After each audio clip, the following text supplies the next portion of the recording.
माननीय पोलीस अधीक्षक संदीप घुगे यांनी स्थानिक गुन्हे अन्वेषण शाखेस मालमत्तेविरुद्धचे गुन्हे करणारे इसमांची माहिती काढून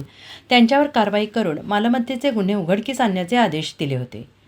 सदर आदेशाप्रमाणे पोलीस निरीक्षक सतीश शिंदे, स्थानिक गुन्हे अन्वेषण शाखा सांगली यांनी स्थानिक गुन्हे अन्वेषण शाखेकडील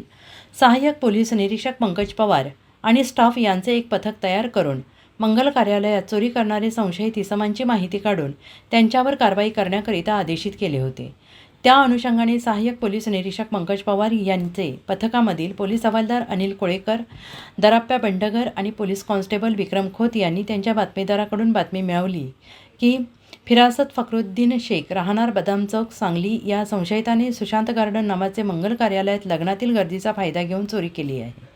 त्या अनुषंगाने सदर संशयितास चौकशी कामी ताब्यात घेऊन त्याचे नाव विचारले असता त्यांनी त्याचे नाव फिरासत फखरुद्दीन शेख, वय वर्ष 22, व्यवसाय मजुरी, पत्ता बदाम चौक सांगली, तालुका मिरज असे सांगून 10 दिवसांपूर्वी